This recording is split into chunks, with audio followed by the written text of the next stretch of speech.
We begin our story of St. Angela's Brescia here, at this imposing castle overlooking the city of Brescia in every direction.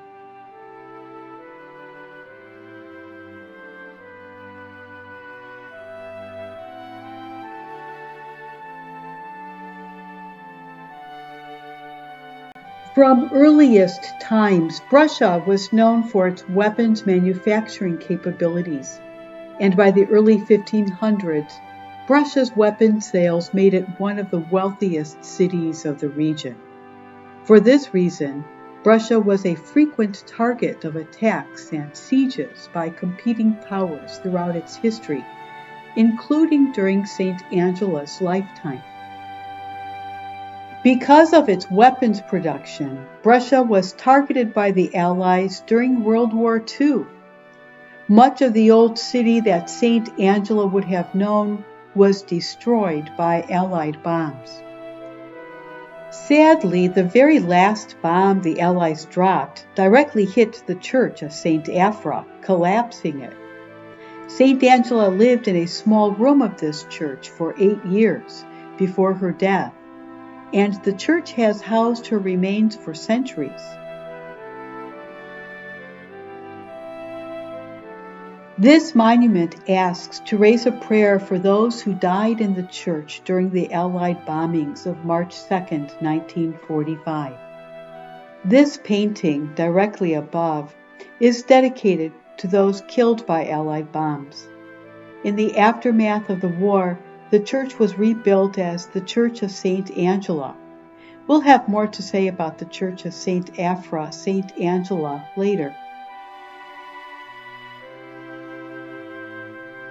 It was this city so besieged even in the 16th century by war, devastation, and the famines and plagues that followed that St. Angela made her home. With a clear allusion to Brescia's fortress castle, in her last counsel, Angela urges her daughters to make every effort to live in unity. "I tell you," she says, "living all together united in heart, you will be like a mighty fortress or a tower impregnable against all adversities and persecutions and deceits of the devil." In contrast to the city's many narrow streets and alleys, there's the piazza with its wide open spaciousness, welcoming everyone who walks by. Angela encourages her daughters to be like a piazza, open, welcoming, gracious, and hospitable. Being like a piazza is central to Angela's spirituality. The inscription to the upper right of the doorway marks the home of Agostino Gallo, a deeply devout, successful, and influential Brescian businessman and good friend to St. Angela. Angela lived with the Gallo family for many years, just across the courtyard from the church of San Clemente.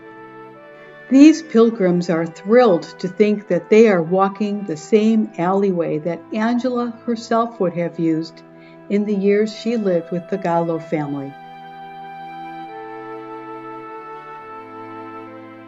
Across the courtyard from the Gallo home where Angela lived is the Church of St. Clement. At a side altar in the church is this now iconic and well-known image of Saint Ursula and her companions, painted by the Brescian artist Moretto in 1537.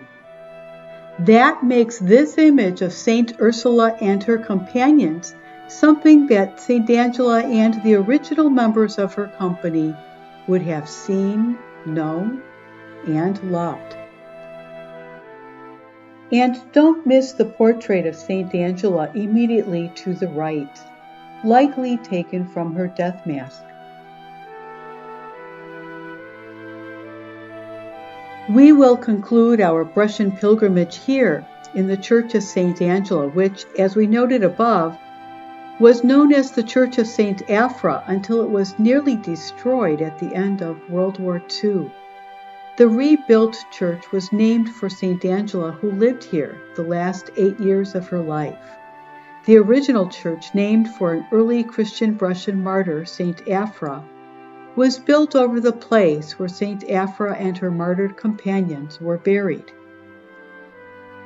We might ask, why did St. Angela choose St. Ursula as the patron of her company instead of St. Afra or even St. Catherine of Alexandria?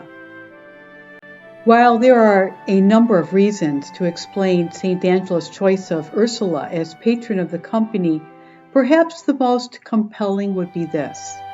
St. Ursula's love for Christ was contagious, so contagious that she inspired many others to love Christ, even to the point of giving their lives for Christ.